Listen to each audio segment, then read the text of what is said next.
And welcome back.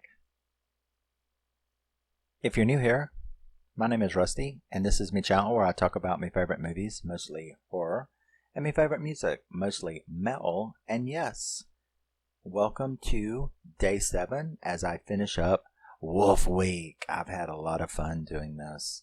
I like my weeks, Zombie Week, Battle Royale Week, Zombie Fest. What am I going to call it? Zombie Fest? Wolf Week? Vampire Week? Whatever. We'll figure it out. And we are going to finish up tonight. What is wrong with this case, man? Fucking shitty sound Scream Factory case. They cost so much, and yet they... Never mind. But yes, we are going to spotlight and celebrate another 10 out of 10. And this is The Howling. The Howling. That was so cheesy. All horror people are cheesy. We love our cheese. We're like Buffy and Buffy the Vampire Slayer. What does Buffy like? She likes cheese. And dudes that are really bad for her.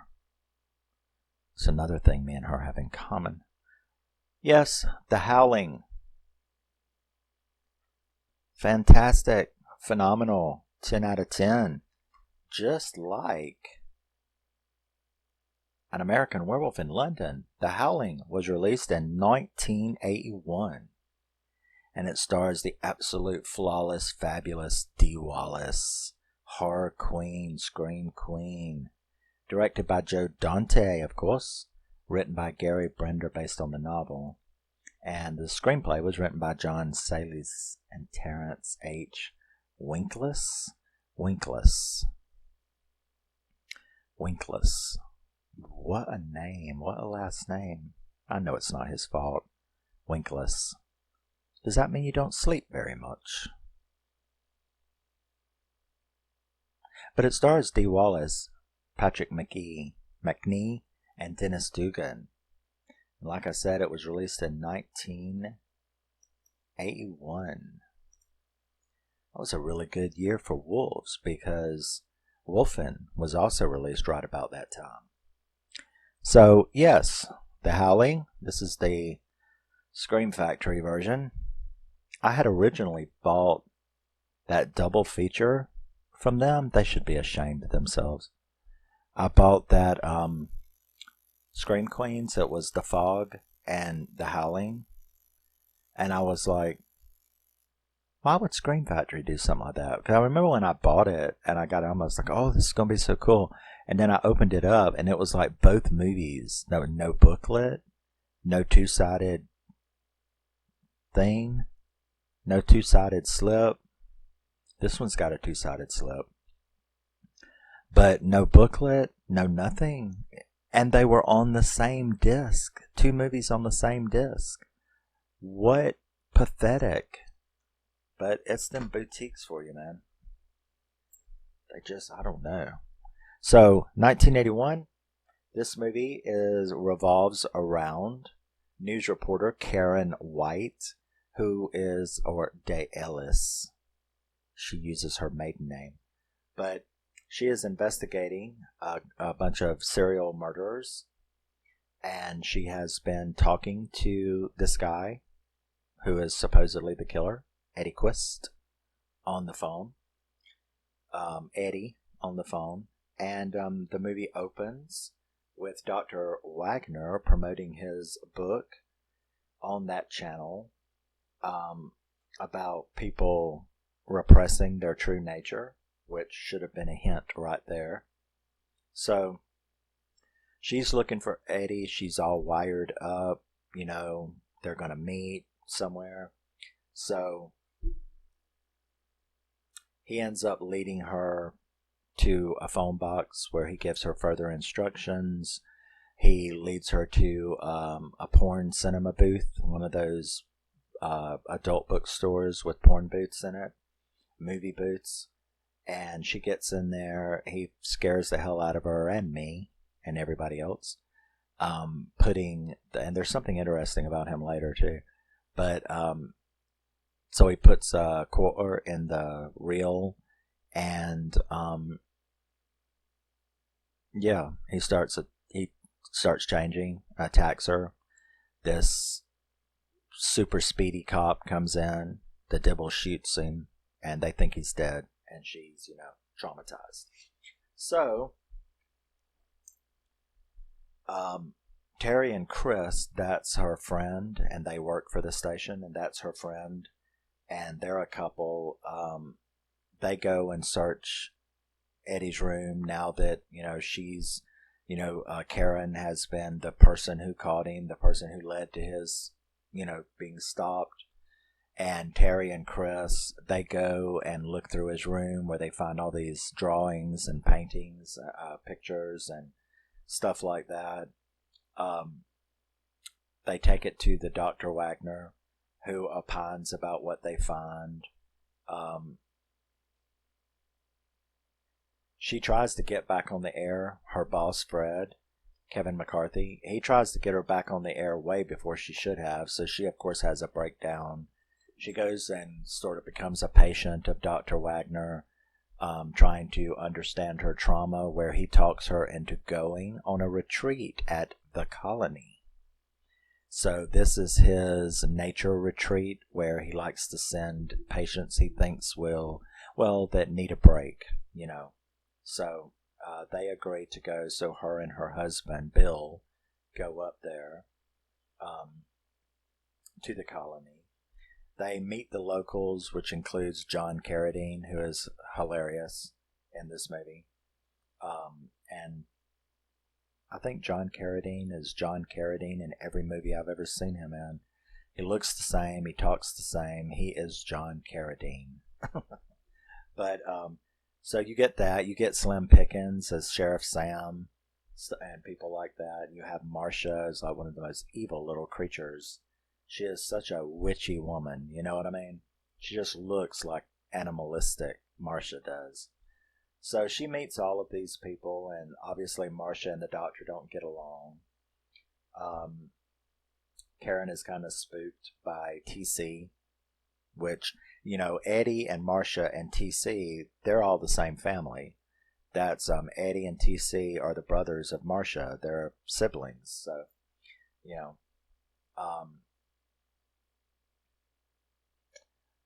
Terry and Chris end up going to the morgue to check on the body. They're wanting to know about a tattoo that was on him. But when they try to look at him, he's gone. The body is gone out of the morgue. And like it's all scratched up where he was kept, the little freezer unit that he was kept in. So Donna and Karen find mutilated cows out there at the colony, and they talk about that. The sheriff, claims it. I mean, they're all in on it. You can feel about this time in the movie that they're all in on it. I mean, it's appropriately named, right? The colony. Might as well have called it the tribe. You know what I mean? But the next day, they take Bill out on a hunt. TC, the sheriff, all of the men go hunting for, coyotes or whatever it was that mutilated these cows. And they go searching for whatever did it. Meanwhile, Terry and Chris are researching, because of all the stuff that they've heard about these murders and everything. They go to research. They want to do a special on Eddie Quist. So they're researching lycanthropy and werewolves and things like that at this bookstore. Where we even see, like, he talks about, the book guy is funny, but he talks about these silver bullets that were ordered and were never picked up. They'll come in to play later. So they buy a few books and stuff like that. Meanwhile, that night after the hunt, Bill gets bit by a werewolf on the way back home. Ends up having rabies shots and stuff like that. Karen is totally freaked out by all of this and ends up calling Terry, who comes up there to the colony to be with her and to help her. while Chris stays to pitch the special to the network. Bill ends up leaving that night and goes, I wrote, Bill goes mating with Marcia. That's a good way to put it. He goes mating with Marcia. So Terry, she hears all this howling while that mating session is going on. And Bill and Marcia end up, beginning to transform, which is a really memorable scene from this movie, as so many were. Terry realizes the next day when she's like out there on the beach, she realizes that this vista looks familiar. She ends up going up the hill a little bit where she looks out and she's like, I've seen this before. And she ends up pulling out the drawing, Eddie's drawings, and that vista was in Eddie's room. So she now is like, light bulb. Eddie Quist was from this place. So she starts getting kind of scared at that point. She's decided maybe she needs to go to the doctor, to Karen, to somebody that she's found out this new information. So she ends up going towards their office when she starts hearing voices, someone calling her name even.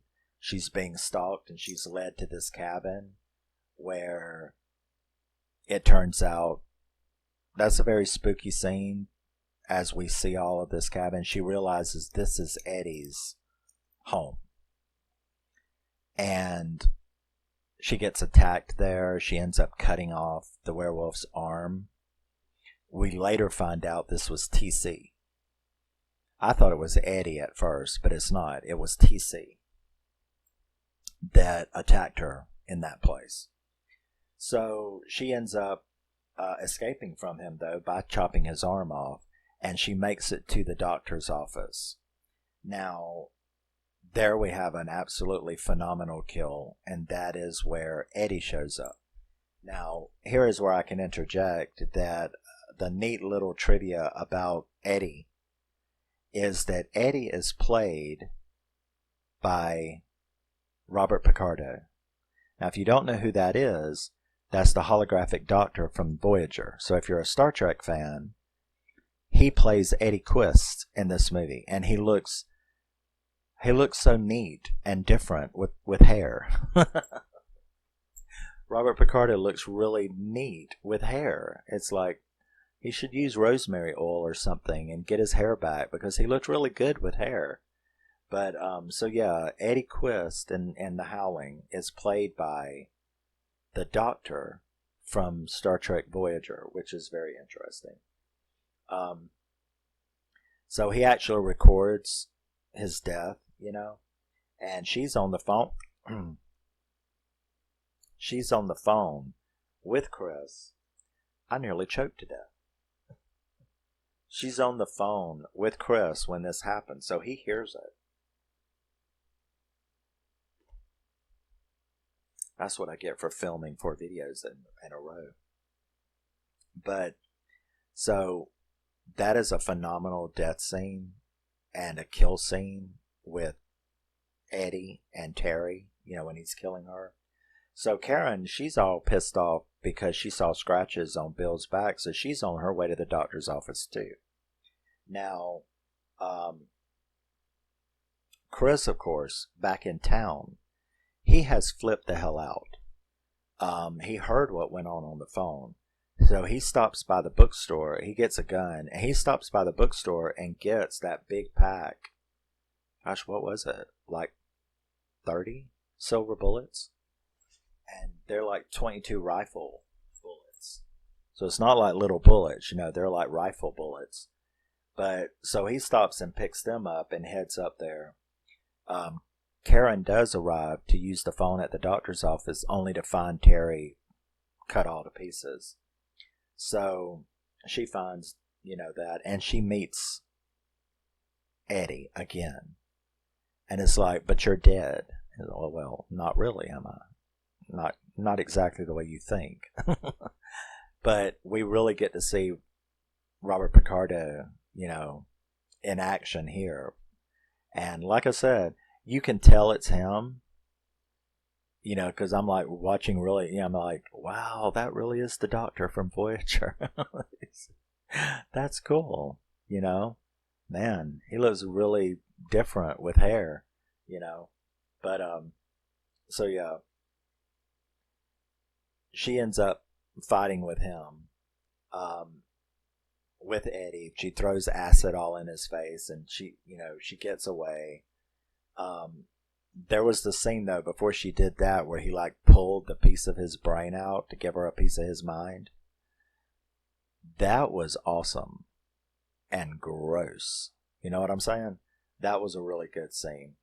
So she tries to leave after throwing acid on her face, but she's stopped by, a couple people outside, and they take her down to the barn where all secrets are revealed. The Doctor comes out. They've got Terry's body there where they've been feeding on it. But the Doctor comes out. He admits that this is a werewolf colony. He tries to get her to join and stuff like that. But Chris has shown up there at the Doctor's office, and he has found the files.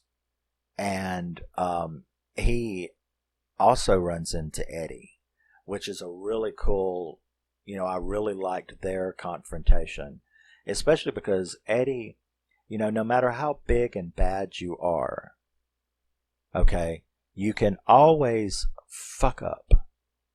And I loved how Eddie was so above it all. Mr. Superior Werewolf laughing at you. Who are you? What are you going to do? I am what I am.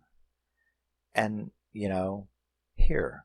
And that's the part that I really liked, is when he handed him the gun back, when he handed Chris the gun back, he was like, here, consider it a gift. And he literally becomes Pat Benatar. Hit me with your best shot. And that's because he thinks he's invincible. And I love assholes who think they're invincible, because they never are. And so Chris is like, okay, and shoots him. And you can tell for that moment that Eddie remained alive that he was like, what the fuck? I thought I was all that. And I was nothing at all. So keep that in mind. You can always be one-upped, especially if you get too secure in your own superiority. Okay? And that's the way it is. If he had known silver rifle bullets was in that gun, do you think he would have handed it back? But he never even thought. The idea that he could be bested never entered his mind. That's the way psychos are. So he meets Eddie. He dares Chris to shoot him, which he does, because he didn't know it was silver, and he dies. Then he shows up at the barn, they're obviously trying to figure out what to do. And they were like, well, Karen can't just disappear because Karen's a major TV personality, right? It would be like kidnapping Barbara Walters. You know what I'm saying? So we can't have that. So just take Terry's body, take her body, or take her, set them on fire and run them off the cliff or something, because we got to get rid of them. Now, that doesn't work out very well because Chris shows up. It's interesting the way the person that you really considered to be the least likely to be, quote, the savior of this movie, turns out to be the savior of this movie. It wasn't Bill, wasn't really Karen. It was Chris, this, the little side character. And yet he turns out at the end, for the third act, he turns out to be the one, And it's interesting, isn't it, that the Howling has a final boy, not a final girl. I never thought of that. When you try to make a list of movies with final boys instead of final girl, I never thought of the Howling But yeah, the Howling is a final boy because Karen gets bit. You know, we all know the famous scene. So Chris and her manage to get away after he's killed a bunch of them with the silver bullets. And I love the way when he killed TC, you know, once again, these werewolves have got a superiority complex. So TC starts walking towards him, you know, and he shoots him and he dies. And like Marcia and the others, they like gather around, they look down at him, and then they all look up at Chris at the same time, like, what the fuck's that? And Chris is like, silver bullets. And then that one over there on the corner, you know, he's like, silver bullets, my ass. And he's like, yeah, it really is. And he's dead. And I'm like, okay. So he like forces them all back into the barn. And then him and her like petrol that bitch and set it ablaze. And they manage to take off in the Mazda. And they think they see the sheriff on the road. Sheriff Sam, Slim Pickens. And they stop. But he's won. Because they were all one. And Chris gets out, finishes him off. They manage to get in the cop car. They're taken off. They're being attacked left and right. Really good scene. And very tense, very exciting. Then one of them manages to get in right at the fucking end, right when they're escaping. One manages to tear through the back windshield and bites Karen on the shoulder. She manages to get the gun around and finishes him off. And then she turns back and look, and it's naked Bill. So it's her husband in the back seat. So, damn, you know. And I was like, damn. That sucks. Not because she killed naked Bill, but because Karen got bit. And you're like, well, that's not fair, right? She's supposed to... That's not nice to let the nice people not live through the movie. But we wouldn't have the climactic scene, right? So on the way back, her and Sam, you know... I mean, her and Sam. Her and Chris... Who's Sam? Sam's the sheriff. Her and Chris, they're like, we have to tell the world. So you're like, well, what are they coming up with? Then she gets on air, on the news... stops reading the prompt, says some shit, and then turns into a werewolf on live TV. And Chris is back there refusing to let them stop, you know, because you can imagine poor Fred's about to have a heart attack, you know, and he's refusing to let them cut off the feed. So not only does she become a werewolf on TV, live TV, but he shoots her and kills her on live TV. So, at least your murder trial would be interesting. It's like, but your honor, there's video. I didn't shoot Karen. Well, yeah, it is, because she's naked behind the... She's naked behind the thing. Dead, shot with your bullets. Yes, but there's video. She wasn't naked Karen when I shot her. She was woolly Karen when I shot her. So that would be an interesting murder trial. You know what I'm saying? Court TV would have a ball. What's that blonde-headed bitch? What's her name? Miss Court TV? She talks like this. She knows everything. What's her name? Oh, damn, I can't think of her name. Nancy Grace. There you go. Nancy Grace would have a ball with that. But she's naked behind there. There's photos. Well, though it must have been special effects, but he's guilty of murder. He killed her. No, he killed a werewolf. No, werewolves don't exist. But yes, that would be quite funny. I'm going on a tangent. But, because I never really thought about it. That's several things I never really thought about. But I never really thought about, what did they do to Chris? Was he arrested for shooting Karen? After all, you have what? Couple 100,000 witnesses that he shot a wolf? Interesting. So Chris shoots her, and then we see the end scene, which is in a bar somewhere. And that was cute at the end when it like flipped to different people's houses. And you got the one guy, when she's turned into a werewolf, he's like looking at the TV guide and he's like, what the hell is this? And then my favorite line from the movie is the two kids that are sitting in front of the TV, the little girl and the little boy. And all that noise is going on. And you hear the mom's like, what are y'all watching? And the little girl is like, the news lady's turned into a werewolf. And it's like, that was cool. And then it switches to this bar where you see these line of drunks, and one of them is like, man, that's really cool what they can do with special effects, these days. And the guy next to him is like, no, that was real. And the guy's like, you're plastered. And he said, yeah, it doesn't mean it was real. The news lady turned into a werewolf on TV. You're plastered. Yeah, but that don't mean it wasn't real. And it goes down to the end, and, you hear this guy say, put that pepper steak on for me and a burger for the lady. And the chef calls back, how do you want that burger? And then you hear her go rare, and it's Marcia, and she's sitting there. And the movie ends.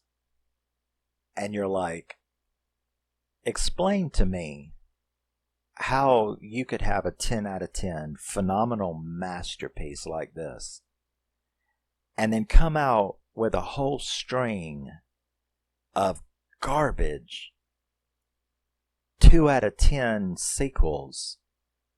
Why didn't you pick up where Marcia ended in this movie?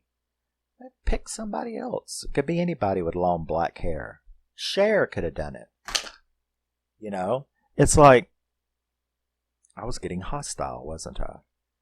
But how could you have a masterpiece like this and then make such shit afterwards? Howling 2 and 3 and 4 and 5 and the marsupials, and each and every one of them are so stupid that the only reason to buy them is to start your grill in the backyard, like burn the bitch and start the grill with that movie. How could you have a movie this fantastic and then not follow it up? You could have just picked right up with Marcia. Let her try to start a wild colony or something. I don't know. But come on, what's the deal with that? But yes, there we go. 10 out of 10. The Howling from 1981. This movie, everything about this movie was glorious. The atmosphere, the characters. I mean, I adore it. I adore The Howling. It's not in my top 5. It's my number 1. This is my number 1 werewolf movie of all time, with American Werewolf in London being number 2 of all time. Wolfen would be in my top 5. I would have to really think about the rest, to make a top 10 list. Where, W-E-R, Where, that would be in my top 10, no doubt. Underworld, because, Underworld counts on both lists. It's one of those unique movies, franchises, but is Underworld a vampire movie or a werewolf movie? Or both, you see? So you can actually, a very rare instance, But you can actually have Underworld on your top list of vampire films, and you can have Underworld on your top list of werewolf films. That's very interesting. Not a lot of movies you can do that with. But Underworld would be on there, Wolfen, The Howling, Dog Soldiers in my top 10. I hit a bunch of my top 10 in this 7. Would Howl be in my top 10? It would be close. I would have to see if there's anything better. Silver Bullet. I know a lot of people like Ginger Snaps, but I don't know. It was all too lesbian for me.